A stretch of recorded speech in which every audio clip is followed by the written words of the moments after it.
అందరూ తిరుమల ఆలయం కలియుగంలో నిర్మించారు అనుకుంటారు. కానీ తిరుమల కథ సత్యయుగంలోనే మొదలైందని మీకు తెలుసా? ఈ కథ మొత్తం వరాహస్వామి నుండి మొదలవుతుంది. హిరణ్యాక్షకుణ్ణి వరాహస్వామి హతమార్చి భూమిని, భూదేవిని కాపాడుతాడు. భూమి ముందు ఎక్కడైతే ఉంటుందో అక్కడే పెడతాడు. ఆ తర్వాత భూదేవి వరాహస్వామిని నన్ను వివాహం చేసుకోండి స్వామి, నాతోనే భూమి మీద ఉండండి స్వామి అని వేడుకుంటుంది. వరాహస్వామి సరే అని ఆమె కోరికను అంగీకరిస్తాడు. వెంటనే ఆదిశేషుణ్ణి పిలిచి ఇక నుండి నువ్వు ఈ భూమి మీదనే కొలువై ఉండు అని ఆదేశిస్తాడు. వెంటనే ఆ 7 తలల ఆదిశేషుడు భూమి మీదకు దిగివచ్చి తిరుమలలో 7 కొండలుగా మారిపోయి వరాహస్వామి శ్రీనివాస క్షేత్రంగా మారిపోతాడు. అప్పటి నుండి ఈ ప్రాంతాన్ని శేషాచలం అని పిలుస్తున్నారు. దాని తర్వాత వరాహస్వామి ఒక విగ్రహం రూపంలో కొలువై ఉంటాడు. ఆ స్వామి విగ్రహం పక్కనే రుతీర్థం మరియు శ్రీతీర్థం అనే కొలనుగా మారిపోయి ఉంటారు. సాక్షాత్తు శ్రీ మహావిష్ణువే భూమి మీద ఒక విగ్రహంలాగా కొలువు తీరాడు అని మొత్తం దేవతలందరికీ తెలియగానే దేవదేవతలందరూ వచ్చి ఆ విగ్రహానికి నమస్కరించి ఆ విగ్రహం ముందే ఒక పుష్కర కొలనుగా మారిపోతారు. అలా ఆదివరాహ క్షేత్రం సత్యయుగంలోనే ఏర్పడింది. ఈ ఆదివారాహ క్షేత్రం తిరుమలగా ఎలా మారిందో ఇప్పుడు తెలుసుకుందాము. ద్వాపర యుగంలో శ్రీకృష్ణుడు ఆయన అవతారాన్ని ముగిస్తాడు. కలి రాక్షసుడు చాలా చెడ్డవాడు. రాజ్యాలలోకి దూరి మొత్తం ప్రజల బుద్ధులను మార్చేస్తాడు. అప్పటి నుండి కలియుగం మొదలవుతుంది. బ్రహ్మదేవుడు ఒకరోజు నిద్రపోతూ ఉండగా ఆయనకి ఒక కల వస్తుంది. ఆ కలలో మొత్తం భూమి మీద ఉన్న ప్రజలు అందరూ కూడా పాపాలు చేస్తూ ఉంటారు. చనిపోయిన తర్వాత ఏ ఒక్కరూ కూడా స్వర్గానికి రాకుండా ప్రతి ఒక్కరూ నరకానికే వెళుతూ ఉండే దృశ్యం ఆయన కళ్ళకు కట్టినట్లు కలలో కనిపిస్తుంది. బ్రహ్మదేవుడు వెంటనే లేచి భయపడుతూ ఏం చెయ్యాలో తెలియక వైకుంఠానికి పరిగెత్తుకుంటూ వెళ్తాడు. విష్ణువుతో బ్రహ్మదేవుడు ఈ కలియుగంలో మనుషులు పాపాలు ఎక్కువగా చేస్తున్నారు, వీరిని కాపాడాలి అంటే మీరు తప్పకుండా భూమి మీద కొలువై తీరాలి అని వేడుకుంటాడు. విష్ణువు ఆలోచనలో పడిపోతాడు. ఇక ఏ రూపంతో అయినా సరే నేను భూమి మీద అవతారం ఎత్తాలి అని అనుకుంటూ సరే బ్రహ్మదేవా, సరైన సమయం కోసం ఎదురు చూడు అని మాట ఇస్తాడు. అలా కొన్ని సంవత్సరాలు గడుస్తాయి. భూమి మీదేమో మనుషుల పాపాలు ఎక్కువ చేస్తూ ధర్మాన్ని పాటించడం పూర్తిగా మానేశారు. విష్ణువేమో ఇంకా భూమి మీద అవతారం ఎత్తకుండా వైకుంఠంలోనే వాసుకి మీద పడుకొని లక్ష్మీదేవితో కాళ్ళు పట్టించుకుంటున్నాడు అనే కోపంతో ఉంటాడు బ్రహ్మదేవుడు. అప్పుడు బ్రహ్మదేవుడు నారదుణ్ణి పిలిచి మొత్తం విషయం చెప్తాడు. విష్ణువుని భూమి మీదకి రప్పించడం నీ బాధ్యత నారదా అని చెప్తాడు. నారదముని మొత్తం విషయం అర్థం చేసుకొని విష్ణువుని భూమి మీదకి రప్పించాలి అంటే అది కేవలం లక్ష్మీదేవి వల్లనే అవుతుంది. కానీ లక్ష్మీదేవి దగ్గరికి వెళ్లి సహాయం అడిగితే ఆమె తన భర్తని వదిలి ఉండలేదు. ఆమె అస్సలు ఒప్పుకోదు అని అనుకొని ఒక బ్రహ్మాండమైన పథకం వేస్తాడు. భూమి మీద భృగు మహర్షి అలాగే కొన్ని వేల మంది బ్రాహ్మణులు ఎన్నో నెలల నుండి యజ్ఞాలు చేస్తూ ఉంటారు. మొత్తానికి ఆ యాగం ముగుస్తుంది. అప్పుడు అక్కడికి నారద ముని వచ్చి భృగు మహర్షితో మీరు యాగం చేశారు బాగానే ఉంది, కానీ ఈ యజ్ఞ ఫలితాన్ని త్రిమూర్తులలో ఎవరికి సమర్పిస్తున్నారు అని అడుగుతాడు. ఆ ప్రశ్నకి భృగు మహర్షికి మరియు అక్కడున్న వారందరికీ ఏం మాట్లాడాలో అర్థం కాలేదు. ఒక్కొక్క మహర్షి ఒక్కొక్క దేవుడి పేరు చెప్పడం, అలాగే ఒకరితో ఒకరు గొడవలు పడడం మొదలు పెడతారు. ఇదంతా చూసి భృగు మహర్షికి కోపం వచ్చి అందరూ ఆగండి, నేనే స్వయంగా త్రిమూర్తుల వద్దకు వెళ్ళి వారిని పరీక్షించి వాళ్ళల్లో ఎవరు గొప్పనో, వాళ్ళల్లో ఎవరికి మన యజ్ఞ ఫలితాన్ని ఇద్దామో నేను చెప్తాను అని చెప్పి అక్కడి నుండి త్రిమూర్తుల వద్దకు బయలుదేరుతాడు. నారదుడు ఇదంతా చూసి నవ్వుతో అమ్మయ్యా, పుల్ల పెట్టేశాను, అది బాగా కాలుతుంది, ఇప్పుడు నాకు కడుపు నిండిపోయింది, ఇక అంతా నారాయణ నారాయణ అని అనుకుంటూ వెళ్ళిపోతాడు. మొదటిగా మనుషుల తలరాతను రాసే బ్రహ్మదేవుడి దగ్గరికి వెళ్దామని బ్రహ్మలోకానికి బయలుదేరుతాడు భృగు మహర్షి. అయితే బ్రహ్మదేవుడు బ్రహ్మలోకంలో నవ్వుతూ కమలంలో కూర్చొని తలరాతలను రాస్తూ సరస్వతీదేవి ఆమె వీణతో వాయిస్తున్న సంగీతాన్ని వింటూ ఊగిపోతూ ఉంటాడు. భృగు మహర్షి వెళ్లి నమస్కరించి ఒకటి కాదు, రెండు కాదు, 3 సార్లు బ్రహ్మదేవా నమస్కారం, బ్రహ్మదేవా నమస్కారం అని ఎంత పిలిచినా కూడా ఆయన పట్టించుకోకుండా ఉంటాడు. భృగు మహర్షి కోపంతో గట్టిగట్టిగా అరుస్తూ ఓ బ్రహ్మదేవా, ఎంత అహంకారం నీకు, నేను ఈ లోకంలోనే ఒక మహర్షిని, నేను నీ దగ్గరికి వచ్చి ఎన్నిసార్లు పిలుస్తున్నా పట్టించుకోకుండా నీ భార్య వాయిస్తున్న సంగీతానికి ఊగిపోతున్నావా, నన్ను ఇంతగా అవమానిస్తావా, మనుషుల తలరాతల్ని రాస్తున్నావనే కదా నీకింత అహంకారం, ఇక నుండి భూమి మీద నిన్ను ఒక్కరు కూడా పూజించరు, నీకు ఆలయాలు నిర్మించరు, నీకు విగ్రహాలు నిర్మించరు. కోపంతో బ్రహ్మదేవుణ్ణి శపించి అక్కడి నుంచి వెళ్లిపోతాడు భృగు మహర్షి. బ్రహ్మ నమస్కరించి విష్ణువుని భూమి మీదకి రప్పించి మన భక్తులను కాపాడటానికి ఏ శాపాన్ని అయినా సరే తీసుకుంటాను అని నవ్వుతూ సంతోషంగా ఆ శాపాన్ని స్వీకరిస్తాడు. భృగు మహర్షి కోపంతో బ్రహ్మదేవుణ్ణి తిట్టుకుంటూ కైలాసానికి బయలుదేరుతాడు. అదే సమయంలో పార్వతీదేవి శివుడితో మీరు నన్ను పట్టించుకోకుండా ఎప్పుడు చూసినా ధ్యానం చేస్తూ ఉంటారు అని శివుడి మీద అలిగి భోజనం చేయకుండా కోపంతో ఉంటుంది. ఆమె ప్రేమను చూసి శివుడు పార్వతీదేవిని బుజ్జగించి పల్లెంలో అన్నం పెట్టుకుని వెళ్ళి నువ్వు ఇప్పుడు భోజనం చేస్తే మన ఇద్దరం కలిసి నాట్యం చేద్దాము అని చెప్తాడు. పార్వతీదేవి కోపంతో ఉన్నా కూడా శివుడి ముఖాన్ని చూడగానే ఆ కోపమంతా కరిగిపోయి నవ్వుతూ సరే స్వామి నేను తింటాను, మీరు మాట తప్పకూడదు అని మాట తీసుకుంటుంది. అలా శివుడు పార్వతీదేవిని బుజ్జగించి శివుడే పార్వతీదేవికి అన్నం తినిపిస్తారు. అలా వారు ఇద్దరు నాట్యం చేయడం మొదలు పెడతారు. అప్పుడే భృగు మహర్షి అక్కడికి వస్తాడు. భృగు మహర్షి శివుడికి నమస్కరించి మీతో ఏకాంతంగా మాట్లాడాలి స్వామి అని అనగా పార్వతీదేవికేమో శివుడు మాట ఇచ్చాడు. నాట్యం చేయకపోతే బాధపడుతుంది అని నాట్యం చేస్తూనే కొద్దిసేపు ఆగు మహర్షి వస్తున్నా అని శివుడు చేతులతోనే సైగలు చేస్తాడు. అలా కొంత సమయం అవుతుంది. భృగు మహర్షికి కోపం ఎక్కువవుతూ ఉంటుంది.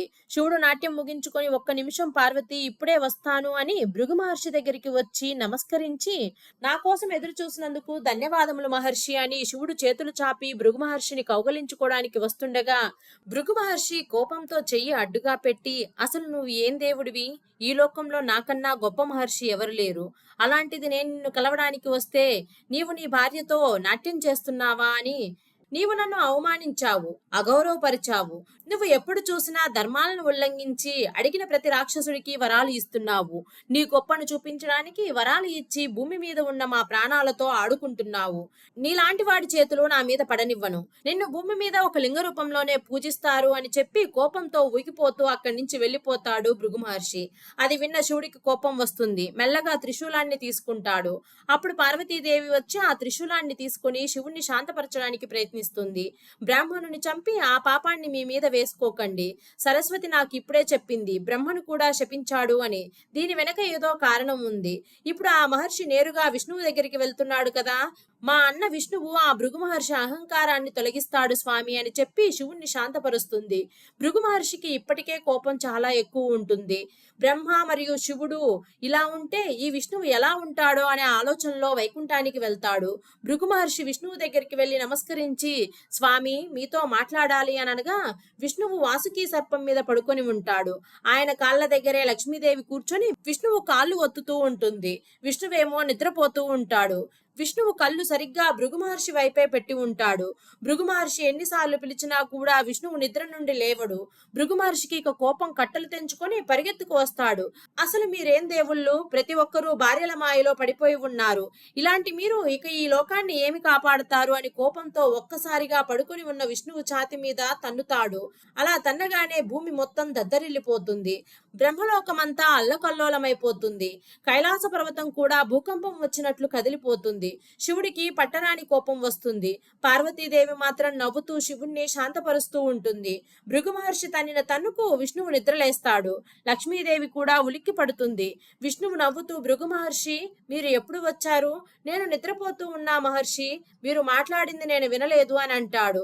రండి మహర్షి రండి, వాసుకి మీద కూర్చోండి అని ఆయనను కూర్చోబెట్టి మీరు అంత గట్టిగా నా ఛాతి మీద తన్నారు కదా, నా శరీరం ఒక రాయిలాగా గట్టిగా ఉంటుంది, మీకేమైనా కాళ్ళు నొప్పి వేసిందా అని ఆయన కాళ్ళు ఒత్తుతూ ఉంటాడు.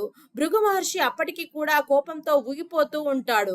విష్ణువు ఇలా చేయడం లక్ష్మీదేవికి అస్సలు నచ్చదు. భృగు మహర్షికి ఎంత కోపం వచ్చిందో విష్ణువుకు బాగా తెలుసు. భృగు మహర్షికి అజ్ఞాన నేత్రం అనే ఒక కన్ను ఉంది. అందుకే ఆయనకి ప్రతి చిన్న విషయానికి కోపం వస్తుంది అని విష్ణువుకు బాగా తెలుసు. విష్ణువు నవ్వుతూ భృగు మహర్షి కాళ్ళు ఒత్తుతూ మహర్షి కాలికి ఉన్న ఆ నేత్రాన్ని ఒక్కసారిగా గట్టిగా ఒత్తేస్తాడు. మహర్షి మీకు ఇప్పటికైనా కోపం తగ్గిందా అని అంటాడు. భృగు మహర్షికి ఆయన ఎంత పెద్ద తప్పు చేశాడో అర్థం చేసుకుంటాడు. నాకు ఓపిక లేక ఆవేశంతో బ్రహ్మదేవుణ్ణి అలాగే పరమశివుణ్ణి శపించాను. అసలు నాదేం బ్రతుకు, నేను చనిపోతాను అని బాధపడుతూ ఉండగా భృగు మహర్షిని దగ్గరికి తీసుకొని హత్తుకొని శాంతపరుస్తాడు. భృగు మహర్షి శాంతించి విష్ణువు కాళ్ళు పట్టుకొని మీ ఛాతీ మీద తన్నినందుకు నన్ను క్షమించండి. ఇక నుండి భూమి మీద ఏ యజ్ఞం చేసినా ఆ ప్రతిఫలం అంతా మీకే దక్కుతుంది అని చెప్పి అక్కడి నుంచి వెళ్లిపోతాడు. ఇదంతా చూస్తున్న లక్ష్మీదేవికి పట్టరాని కోపం వస్తుంది. స్వామి అసలు మీరు ఏం చేస్తున్నారు, ఇంతవరకు మిమ్మల్ని నేను ఎప్పుడూ దేనికి ప్రశ్నించలేదు. మీరు భూమి మీద అవతరించిన ప్రతిసారి ఆ యుగమంతా నేను ఒక్క ఒక్కదాన్నే ఈ వైకుంఠంలో బాధతో మీరు లేని లోటుతో గడుపుతున్నాను. నేను ఈ వైకుంఠంలో ఉన్నా కూడా ఎల్లప్పుడూ మీ మదిలోనే ఉన్నాను అనుకుంటూ బ్రతికేదాన్ని. అలాంటిది ఇప్పుడు ఎవరో ఆ మహర్షి వచ్చి నేను నివసిస్తున్న మీ ఛాతి మీద తంతే మీరు ఒక్క మాట కూడా అనకుండా, అతన్ని హతమార్చకుండా, అతన్ని మనం పడుకుంటున్న ఈ వాసుకి మీద కూర్చోపెట్టి మిమ్మల్ని తన్నిన ఆ కాలు పట్టుకొని అతనికి పాదసేవ చేస్తారా? అసలు మీరు నన్ను అంత చులకనగా చూస్తున్నారా? ఇదిగోండి సుదర్శన చక్రం, వదలండి అతని పైన, అతని శిరస్సును వేరు చేయండి అని కోపంతో ఊగిపోతూ ఉంటుంది.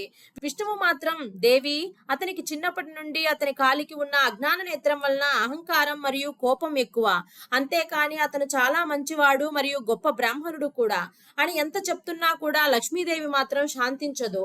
అయితే మీరు అతన్ని చంపను అంటారా అని అనగా, విష్ణువు, లేదు దేవి, అతన్ని చంపడం మనకే పాపం అని అంటాడు. దాంతో లక్ష్మీదేవి గుండె పగిలిపోయినంత పని అయిపోతుంది. నా భర్త నా మాట వినలేదు అనే బాధని పట్టుకోలేకపోతుంది. విష్ణువు ముఖం కూడా చూడకుండా ఏడుస్తూ ఇక నేను మీతో ఉండలేను అని వెనక్కి తిరగకుండా వైకుంఠాన్ని విడిచిపెట్టి వెళ్ళిపోతుంది. విష్ణువు ఎంత పిలుస్తున్నా కూడా లక్ష్మీదేవి పట్టించుకోదు. అలా లక్ష్మీదేవి భూలోకంలో మహారాష్ట్రలో ఉన్న కోల్హాపూర్ అనే ప్రదేశంలో తపస్సు చేస్తూ ఉంటుంది. విష్ణువు వైకుంఠంలో ఒక్కడే ఉండలేకపోతాడు. ఎటువైపు చూస్తున్నా కూడా విష్ణువు కళ్ళకి లక్ష్మీదేవినే కనపడుతూ ఉంటుంది.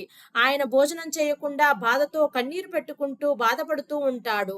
అప్పుడు నారదుడు అక్కడికి వచ్చి, బాధపడకండి స్వామి, లక్ష్మీదేవి భూమి మీద ఉంది, మీరు భూమి మీదకి వెళ్ళండి అని చెప్తాడు. విష్ణువు సంతోషించి సరే అని ఒక మనిషి రూపంలో భూమి మీదకు వస్తాడు. ఆ రూపం ఎంతో అందంగా ఉంటుంది. ఆయన చర్మం నల్లగా ఉంటుంది. ఆయన కళ్ళు ఎంతో అద్భుతంగా మరియు ఆకర్షణీయంగా ఉంటాయి. ఆ అవతారం పేరే శ్రీనివాసుడు.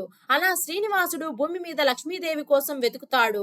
అన్నం తినకుండా, నీరు తాగకుండా లక్ష్మి లక్ష్మి లక్ష్మి అని పిలుస్తూ వెతుకుతూ ఉంటాడు. ఎంత దేవుడైనా ఇప్పుడు ఆయన కూడా ఒక మనిషి రూపమే కదా. ఇన్ని రోజుల నుండి ఏమీ తినకపోవడం వలన అలసిపోతాడు. అలసిపోయినా సరే ఉన్న కాసింత శక్తితోనే వెతుకుతూ వెతుకుతూ తిరుమల కొండ మీద ఉన్న ఒక చింత చెట్టు కింద కూర్చొని లక్ష్మీదేవి నామం జపిస్తూ ధ్యానం చేయడం మొదలు పెడతాడు. అలా కొన్ని సంవత్సరాలు గడుస్తాయి. శ్రీనివాసుడు చుట్టూ చీమల పుట్ట ఏర్పడుతుంది. ఈ చింత చెట్టు అలాగే చీమల పుట్ట ఎవరు అంటే సత్యయుగంలో రాముడు. ఆయన తల్లిదండ్రులైన దశరథుడు మరియు కౌసల్యాదేవి దగ్గర వనవాసం కారణంగా రాముడు ఎక్కువ సమయం గడపలేకపోయాడు. అలాగే ద్వాపర యుగంలో శ్రీకృష్ణుడు కూడా ఆయన తల్లిదండ్రులైన వసుదేవుడు మరియు దేవకీదేవి దగ్గర హంసుడి కారణంగా కృష్ణుడు ఎక్కువ సమయం గడపలేకపోయాడు.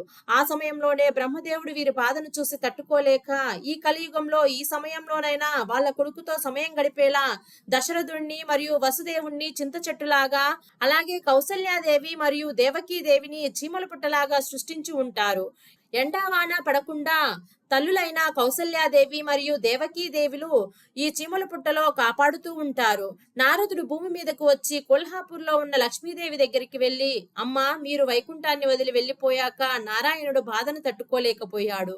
ఇప్పుడు కూడా మిమ్మల్ని వెతుక్కుంటూ శ్రీనివాసుడు అనే ఒక మానవుడి రూపంలో మారి ఎన్నో సంవత్సరాల నుండి ఏమీ తినకుండా తిరుమలలో ఉన్నాడు అని నారదుడు చెప్తాడు. అది విన్న లక్ష్మీదేవికి కళ్ళల్లో నుండి నీరు కారిపోతాయి. ఆమెకి విష్ణువు మీద ఇంకా కోపం అలాగే ఉంది. తన భర్త భూమి మీద ఏమీ తినకుండా ఉన్నాడు అని తెలియగానే ఆమె బాధను తట్టుకోలేకపోతుంది. అప్పుడు వెంటనే బ్రహ్మదేవుణ్ణి మరియు శివుణ్ణి పిలిచి, మానవుడి రూపంలో ఉన్న నా భర్తని మీరిద్దరే చూసుకోవాలి అని మాట తీసుకుంటుంది. ఎలాగైనా విష్ణువుకి ఏమైనా తినిపించాలి అని శివుడు ఒక ఆవులాగా మారిపోతాడు. బ్రహ్మదేవుడు ఒక దూడలాగా మారిపోతాడు. అలా వీరిద్దరూ కలిసి అప్పటి చూడరాజు ఆవుల మందలో కలిసిపోతారు. మిగతా ఆవులతో పాటు మేతకు వెళ్లి ఎవరికీ కనపడకుండా దొంగచాటుగా శ్రీనివాసుడు ఉన్న ఆ చీమ పుట్ట దగ్గరికి ఇద్దరూ వెళ్తారు. పుట్టలో ఉన్న శ్రీనివాసుడికి పాలు ఎలా తాపించాలి అని శివుడు ఆలోచనలో పడిపోయి ఆ పుట్ట మీదకి ఎక్కి పాలని పుట్టలోకి పోస్తూ పుట్ట లోపల ధ్యానం చేస్తూ ఉన్న శ్రీనివాసుడి ముఖం మీద ఆ పాలు పడతాయి. శివుడే నా కోసం ఇదంతా చేస్తున్నాడు అని అర్థమైపోయి నోరు తెరిచి శ్రీనివాసుడు ఆ పాలను తాగేస్తాడు. అలా ప్రతిరోజు శివుడు మరియు బ్రహ్మదేవుడు ఆ చీమల పుట్ట దగ్గరికి వచ్చి పాలు పోసి మళ్ళీ ఆవుల మందలోకి వెళ్లిపోయేవాళ్ళు. ఆవుల కాపరి ఎప్పుడు పాలు పితుకుతున్నా కూడా ఆవుకి పాలు అస్సలు రావు. ఎందుకు ఈ ఆవుకి చాలా రోజుల నుండి పాలు రావడం లేదు అని, దూడ ఇన్ని పాలు తాగలేదు కదా అనే ఆలోచనలో మరుసటి రోజు కాపరి ఆ ఆవు దూడ వెనకాలే వెళ్తాడు. అక్కడ జరుగుతున్న దృశ్యాన్ని చూసి అతను ఆశ్చర్యపోతాడు. అనవసరంగా పాలని ఆ పుట్టలో పోసి ఎందుకు వృధా చేస్తున్నావు అని కోపంతో అతని చేతిలో ఉన్న గొడ్డలిని ఆ ఆవు పైకి విసురుతాడు. పుట్టలో ఉన్న విష్ణువు ఇలా అనుకుంటాడు, శివుడు నాకు రోజు పాలు పోసి ఒక అమ్మలాగా పోషించాడు. ఇప్పుడు శివుడికి గాయం తగిలితే నేను చూడలేను అని ఒక్కసారిగా ఆయన శక్తి ఉపయోగించి పుట్టలో నుండి ఒక్కసారిగా పైకి లేసి ఆవు ముందుకు వెళ్లి అడ్డంగా నిలబడతాడు. ఆ గొడ్డలి నేరుగా వచ్చి శ్రీనివాసుడి నుదుటి మీద తగులుతుంది. వెంటనే ఆ గాయం నుండి రక్తం కారుతుంది. అలాగే కొంచెం జుట్టు కూడా రాలిపోతుంది. శ్రీనివాసుణ్ణి అలాగే ఆయన రక్తాన్ని చూడగానే ఆ కాపరి అక్కడికక్కడే మూర్ఛపోయి చనిపోతాడు. ఆ ఆవుల కాపరి చనిపోయాడు అని చూడరాజుకి తెలియగానే ఆ రాజు అక్కడికి వచ్చి చూడగా ఆ ఆవు శ్రీనివాసుడికి పాలు ఇస్తూ ఉంటుంది. ఆ రాజు అది చూడగానే కోపంతో విల్లు ఎక్కుపెట్టి బాణాన్ని ఆ ఆవు మీదకి వదులుతాడు. అప్పుడు శ్రీనివాసుడు ఆవుకి అడ్డు నిలబడి ఆ బాణాలని తన చేతులతో ఆపేస్తాడు. అప్పుడు శ్రీనివాసుడికి మామూలు కోపం రాదు. ఆయన కోపంతో అమ్మలాంటి ఆవుని చంపాలి అని అనుకుంటున్నావా? వచ్చే జన్మలో నువ్వు ఒక రాక్షసుడిలాగా జన్మిస్తావు అని శపిస్తాడు. ఆ కోపం చూసి చూడరాజు భయపడిపోతాడు. తన ఎదుటిగా ఉన్నది సాక్షాత్తు శ్రీ మహావిష్ణువు అని తెలుసుకుని మోకాళ్ళ మీద పడిపోయి నమస్కరించి నన్ను క్షమించండి స్వామి అని వేడుకుంటాడు. చేసిన పాపానికి పశ్చాత్తాపడుతున్నావు అని తెలుసుకొని శాంతించి వచ్చే జన్మలో నువ్వు ఆకాశరాజులాగా జన్మిస్తావు. నీకు పద్మావతి అనే కూతురు జన్మిస్తుంది. ఆమెను నేను వివాహం చేసుకుంటాను అని వరమిస్తాడు. లక్ష్మీదేవి కోసం భూమి మీదకు వచ్చి ఎవరో పద్మావతిని వివాహం చేసుకుంటాను అని మాట ఎందుకు ఇచ్చాడు అంటే మనం త్రేతాయుగానికి వెళ్ళాలి. వేదవతి అనే విష్ణు భక్తురాలు ఆమె లక్ష్మీదేవి వరం వలన జన్మించి ఉంటుంది. విష్ణువుని వివాహం చేసుకోవాలి అని తపిస్తూ ధ్యానం చేస్తూ ఉండేది. ఆమె సీతమ్మ అంత అందంగా ఉంటుంది. అప్పుడు అగ్నిదేవుడు ప్రత్యక్షమై విష్ణువు రాముడి అవతారంలో భూమి మీద జన్మిస్తాడు. రాముడికి నువ్వు సహాయం చేస్తే విష్ణువు నీకు వరం ప్రసాదిస్తాడు అని చెప్పగా విష్ణువుని పెళ్లి చేసుకోవడానికి ఏమైనా చేస్తాను అని వేదవతి ఒప్పుకుంటుంది. రాముడికి సీతకి వివాహం జరిగిన కొన్ని నెలల తర్వాత ఒకరోజు అగ్నిదేవుడు రాముడి దగ్గరికి వచ్చి రావణుడు అనే రాక్షసుడు వచ్చి సీతమ్మను అపహరిస్తాడు. నువ్వు ఎంత శక్తివంతుడివైనా సరే ఆ సమయంలో రావణుని ఏమీ చేయలేవు రామా అని చెప్తాడు. రాముడు ఆశ్చర్యపోయి ఇప్పుడు నేనేం చెయ్యాలి అని అనగా అగ్నిదేవుడు ఒక ఉపాయం చెప్తాడు. అమ్మా వేదవతి లోపలికి రా అని ఆమెను పిలవగా వేదవతి సిగ్గుపడుతూ నవ్వుతూ రాముడి వైపే చూస్తూ వస్తుంది. రాముడు ఆమెను చూసి ఆశ్చర్యపోతాడు. వేదవతి అచ్చం సీతమ్మలాగే ఉంటుంది. సీతమ్మ కట్టుకునే చీరనే కట్టుకుని సీతమ్మ అలంకరించుకునేలాగే అలంకరించుకొని ఉంటుంది. ఎవరు అగ్నిదేవ ఈమె అని అడగ్గా ఈ అమ్మాయి పేరు వేదవతి. ఈ వేదవతి విష్ణువుకి గొప్ప భక్తురాలు, అంటే మీ భక్తురాలు. సీతామాత స్థానంలో అచ్చం అలాగే ఉన్న ఈ వేదవతిని ఉంచుతాము. సీతాదేవిని మేము పాతాళ లోకానికి తీసుకువెళ్లి జాగ్రత్తగా చూసుకుంటాము అని చెప్తాడు. దానికి రాముడు ఒప్పుకోడు. సీత అనుభవించే కష్టాలు ఈ వేదవతి ఎందుకు అనుభవించాలి? నా కోసం వేదవతిని ఎందుకు కష్టపెట్టాలి అని నిరాకరిస్తాడు. దానికి వేదవతి మోకాళ్ళ మీద పడిపోయి నేను దీనికి నా మనస్ఫూర్తిగా ఒప్పుకుంటున్నాను స్వామి. ఈ జన్మలో నేను మిమ్మల్ని వివాహం చేసుకోలేను కదా, కనీసం మీ భార్య స్థానంలో అయినా నన్ను ఉండనివ్వండి. ఇలాగైనా సరే నేను మీకు సహాయం చేసినట్లు ఉంటుంది అని వేడుకుంటుంది. రాముడికి ఇష్టం లేకపోయినా ఆమెకి ఆయన మీద ఉన్న ప్రేమను చూసి సరే వేదవతి, ఇప్పుడు నువ్వు నా భార్య స్థానంలో ఉండాలి అని అనుకుంటున్నావు కదా, వచ్చే జన్మలో నిన్ను ఎలాగైనా వివాహం చేసుకుంటాను అని మాట ఇస్తాడు. అలా వేదవతి సీతమ్మలాగా మారిపోతుంది. అలా రాముడు మరియు వేదవతి వనవాసంలో ఉన్నప్పుడు రావణాసురుడు సీతమ్మ అనుకొని వేదవతిని అపహరిస్తాడు. అలా వేదవతిని సీతమ్మ అనుకొని లంకకు తీసుకువెళ్లి ఆమెని అష్టకష్టాలు పెడతాడు. ఆ తర్వాత రాముడు రావణాసురుణ్ణి ఓడించి వేదవతిని అయోధ్యకు తీసుకువచ్చిన తర్వాత రాముడికి అవమానం కలగకూడదు అని సీతమ్మ రూపంలో ఉన్న మాయా వేదవతిని తన పవిత్రతను నిరూపించుకోవడానికి అగ్నిప్రవేశం చేస్తుంది. ఎప్పుడైతే వేదవతి అగ్నిప్రవేశం చేస్తుందో అగ్నిదేవుడు వేదవతిని కాపాడుతాడు. వెంటనే నిజమైన సీతమ్మని ఆ అగ్నిలో నుండి అగ్నిదేవుడు బయటికి వదులుతాడు. అలా సీతమ్మ రూపంలో ఉన్న వేదవతి అగ్నిలోకి వెళ్లి నిజమైన సీతమ్మ అగ్నిలో నుంచి బయటికి వస్తుంది. అలా ఆ జన్మలో వేదవతి రాముడికి సహాయం చేసింది కాబట్టి ఈ కలియుగంలో ఆకాశరాజుకి కూతురిగా పద్మావతిగా జన్మిస్తుంది. దీని తర్వాత కొన్ని సంవత్సరాలు శ్రీనివాసుడు లక్ష్మీదేవిని వెతుకుతూ ఉంటాడు. శ్రీనివాసుడికి తగిలిన దెబ్బ మాయమైపోతుంది. కానీ ఆ దెబ్బ తగిలిన చోట వెంట్రుకలు మాత్రం అస్సలు రావు. వెంకటేశ్వర స్వామి ఆ తిరుమల కొండ మీద పడుకొని ఉండగా ఆకాశ మార్గంలో వెళుతున్న నీలాదేవి అనే ఒక గంధర్వ కన్య పడుకొని ఉన్న వెంకటేశ్వర స్వామిని చూస్తుంది. ఆయన అందానికి మైమరిచిపోతుంది. భూమి మీద అంత అందమైన మానవుణ్ణి ఇంతవరకు ఎప్పుడూ చూడలేదు అని ఆయన తలకి తగిలిన దెబ్బను చూసి బాధపడిపోతుంది. శ్రీనివాసుణ్ణి నిద్ర నుండి లేపి, అసలు మీకు ఈ గాయం ఎలా తగిలింది? ఈ కొండ మీద మనుషులు ఎవరూ ఉండరు, ఎవరు మీరు అని అడగగా, తన భార్యను వెతుక్కుంటూ తిరుగుతున్నాను అని మొత్తం కథను చెప్తాడు. భార్య కోసం ఇంత కష్టపడుతున్నారా అని ఎంతో ముచ్చటపడుతుంది. అంత అందమైన రూపానికి ఈ గాయం తగలడం ఏంటి స్వామి అని, ఉండండి నేను నయం చేస్తాను అని ఆమె తల నుంచి కొన్ని వెంట్రుకల్ని తెంపి శ్రీనివాసుడికి ఎక్కడైతే దెబ్బ తగిలిందో అక్కడ పెడుతుంది.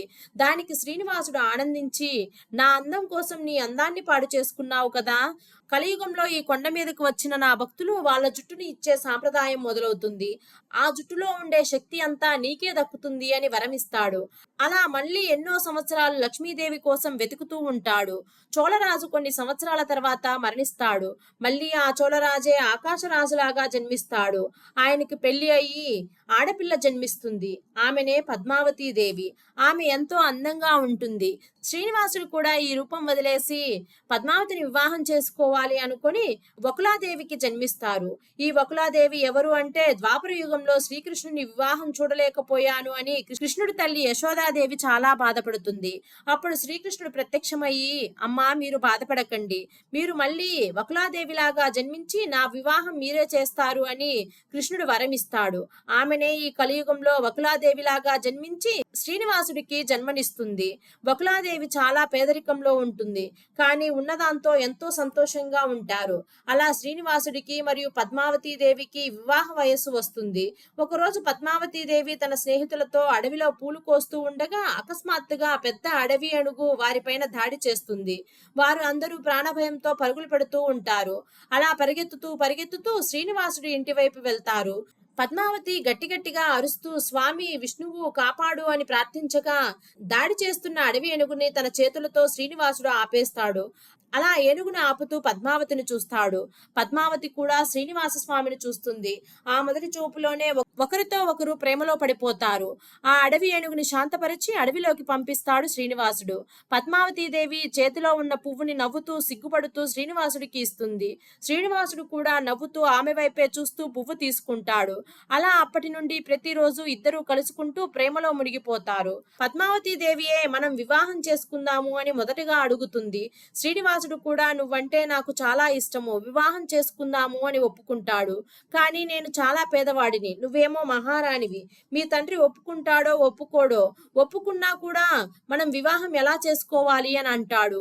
నేను మా తండ్రిని ఒప్పిస్తాను స్వామి అని ఆకాశరాజు దగ్గరికి వెళ్ళి, తండ్రి నేను శ్రీనివాసుడు అనే అబ్బాయిని ప్రేమిస్తున్నాను, నేను అతన్ని వివాహం చేసుకుంటాను అని అనగా, వద్దమ్మా అతను చాలా పేదవాడు, అతను నీకు సరిగ్గా అన్నం కూడా పెట్టలేడు, నీ జీవితం నాశనం అయిపోతుంది, చూస్తూ ఇలాంటి అతనితో నీకు వివాహం చేయలేను అని నిరాకరిస్తాడు. పద్మావతీదేవి ఒప్పించడానికి ఎంత ప్రయత్నిస్తున్నా కూడా ఆకాశరాజు అస్సలు ఒప్పుకోడు. పద్మావతీదేవి ఏడుస్తూ ఆమె గదిలోకి వెళ్లి బాధపడిపోతుంది.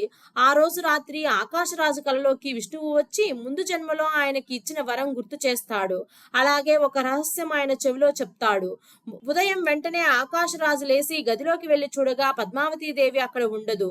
అంతా వెతుకుతాడు, కానీ ఆమె కనపడదు. ఆకాశరాజు బాధతో ఏం చెయ్యాలో తెలియక శ్రీనివాసుడి దగ్గరికి వెళ్తాడు.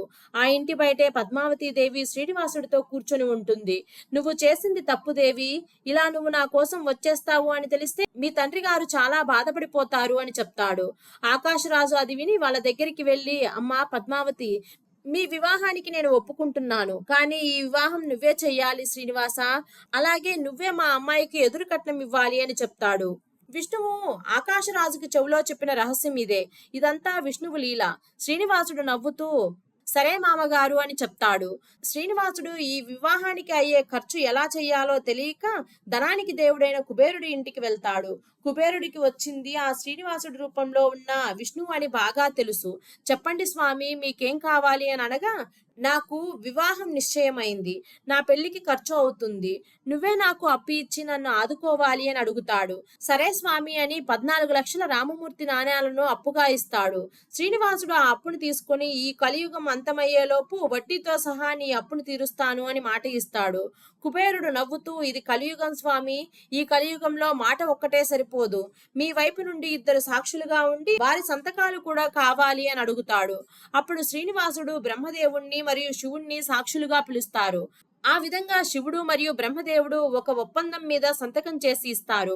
ఆ పత్రం ఇప్పటికీ కూడా టీటీడీ మ్యూజియంలో ఉంది. అందుకే వెంకటేశ్వర స్వామిని వడ్డీ కాసులవాడు అని పిలుస్తారు. ఈ 14 లక్షల రామమూర్తి నాణేలతో పెళ్లికి కావలసిన వస్తువులన్నీ కొంటాడు. చీరలు, ధాన్యములు, బంగారము, తాలిబొట్టు, ఇంకా ఎన్నెన్నో పెళ్లికి కావలసిన వస్తువులన్నీ కొంటాడు. ఆ విధంగా పద్మావతీ దేవికి శ్రీనివాసుడికి ఎంతో ఘనంగా వివాహం జరుగుతుంది. ఆ పెళ్లికి అన్ని లోకాల నుండి దేవతలందరూ దిగివస్తారు. ఈ వివాహానికి శివపార్వతులు మరియు బ్రహ్మ సరస్వతులు కూడా వచ్చి నాట్యం చేస్తారు. అలా వివాహం జరిగిన 6 నెలలు కొండ కింద ఉన్న అగస్త్యముని ఆశ్రమంలో ఉంటారు. 6 నెలల తర్వాత ఆకాశరాజు మరణిస్తాడు. శ్రీనివాసుడు ఆయన అంత్యక్రియలను పూర్తి చేస్తాడు. ఆ తర్వాత శ్రీనివాసుడు ఆకాశరాజు తమ్ముడైన తొండమాన్ చక్రవర్తిని పిలిచి, మీరు కొండపైన ఒక ఆనంద నిలయాన్ని నిర్మించండి. ఇక నేను నా భార్య కొండపైన నివసిస్తాము అని కోరతాడు. వెంటనే తొండమాన్ చక్రవర్తి అల్లుడు చెప్పిన దానికి అంగీకరించి ఎంతో ఘనంగా తిరుమల కొండ మీద ఆనంద నిలయాన్ని నిర్మిస్తాడు. ఈ ఆనంద నిలయం ఎక్కడ నిర్మించాడు అంటే, ద్వాపర యుగంలో ఎక్కడైతే వరాహస్వామి విగ్రహంలాగా మారి ఆయన భార్యలు ఎక్కడైతే 2 బావుల్లాగా మారి ఉంటారో అక్కడే ఈ ఆనంద నిలయాన్ని కొండమాన్ చక్రవర్తి నిర్మించాడు. ఇప్పటికీ కూడా ఈ కొలనులను మనం బంగారు బావి మరియు పూల బావి అని పిలుస్తున్నాము. ఆ తర్వాత లక్ష్మీదేవికి ఇలా విష్ణువు మళ్ళీ భూమి మీద జన్మించి వివాహం చేసుకున్నాడు అని తెలియగానే శ్రీనివాసుడి దగ్గరికి వస్తుంది. నన్ను వదిలేసి మీరు ఇంకొక వివాహం చేసుకుంటారా అని బోరున ఏడుస్తూ బాధపడుతుంది. లక్ష్మీదేవిని బుజ్జగించి ప్రేమగా దగ్గరికి తీసుకుని జరిగింది మొత్తం చెప్పి ఆమెను శాంతపరుస్తారు. తర్వాత పద్మావతి మరియు లక్ష్మీదేవి అక్కా చెల్లెల్లాగా కలిసిపోతారు. ఆలయ నిర్మాణం మొత్తం పూర్తి అయ్యాక శ్రీనివాసుడు సతీ సమేతుడై ఎంతో ఘనంగా ఆనంద నిలయాన్ని చేరుకుంటాడు. ఆ ఉత్సవం మనం ఊహించలేనంత ఘనంగా జరుగుతుంది. మొత్తం దేవదేవతలు అందరూ ఈ ఉత్సవానికి వస్తారు. ఈ ఉత్సవాన్ని ప్రతి సంవత్సరం మనం ఇక్కడ బ్రహ్మోత్సవం లాగా ఎంతో ఘనంగా జరుపుకోవడం చూస్తూ ఉంటాము. ఈ ఉత్సవానికి వరాహస్వామి కూడా వస్తాడు. శ్రీనివాసుడు వరాహస్వామి దగ్గరికి వెళ్లి, ఈ కొండ నీది స్వామి, మీరు అనుమతి ఇస్తేనే ఇక్కడ నేను కొలువై ఉంటాను అని అనగా వరాహస్వామి శ్రీనివాసుడు చెయ్యి పట్టుకొని, ఇక నుండి ఈ కొండ నీది అని చెప్తాడు. శ్రీనివాసుడు నమస్కరించి, మీరు ఇక నుండి తిరుమల క్షేత్రాధిపతి అయ్యి కోనేటి పక్కనే కొలువై ఉండండి. నా దగ్గరికి వచ్చే ప్రతి భక్తుడు ముందుగా నీ దర్శనం చేసుకుని కోనేటిలో స్నానం చేసి వస్తేనే వాళ్ళ కోరిక ఏదైనా సరే నేను నెరవేరుస్తాను అని మాట ఇస్తాడు. అలా అంగరంగ వైభవంగా బ్రహ్మోత్సవం ముగుస్తుంది. అప్పటి నుండి శ్రీనివాసుడు, పద్మావతి మరియు విష్ణువు కొండపైనే ఉంటారు. అప్పుడు ఈ తొండమాన్ చక్రవర్తికి, నేను కట్టించిన ఈ ఆనంద నిలయంలోనే ఆ శ్రీనివాసుడు ఉంటున్నాడు, ఆ దేవదేవతలే నేను కట్టించిన ఆనంద నిలయానికి వస్తున్నారు అని తొండమాన్ చక్రవర్తికి గర్వం పెరిగిపోతుంది. ఆ అహంకారంతో ఎన్నెన్నో తప్పులు చేస్తూ ఉంటాడు. ఎన్ని తప్పులు చేస్తున్నా కూడా పద్మావతి దేవి ముఖం చూసి అతన్ని క్షమిస్తూ ఉంటాడు. కానీ ఒకసారి అతను చేయకూడని తప్పు ఒకటి చేస్తాడు.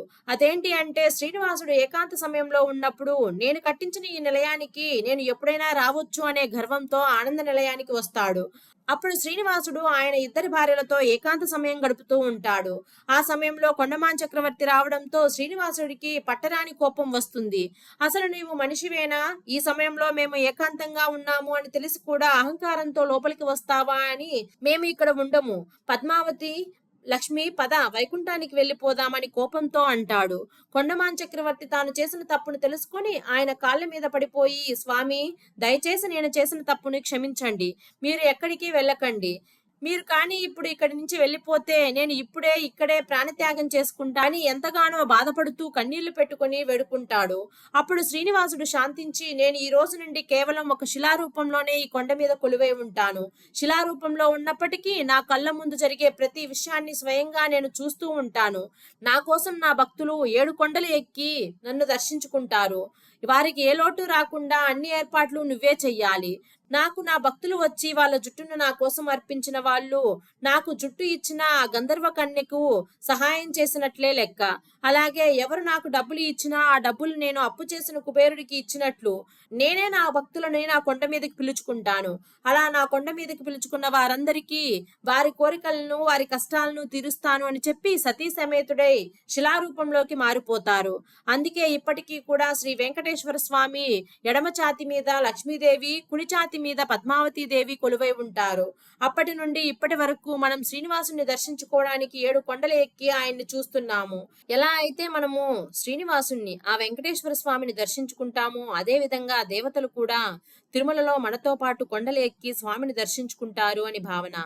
దేవతలు ఉన్న స్థలం వైకుంఠం కాబట్టి తిరుమలని కలియుగ వైకుంఠం అని పిలుస్తారు. ఈ భావన ప్రకారం తిరుమల చరిత్ర ఎంతో ప్రాచీనమైనది. సుమారు 200 కోట్ల సంవత్సరాల నాటిదిగా చెప్తున్నారు.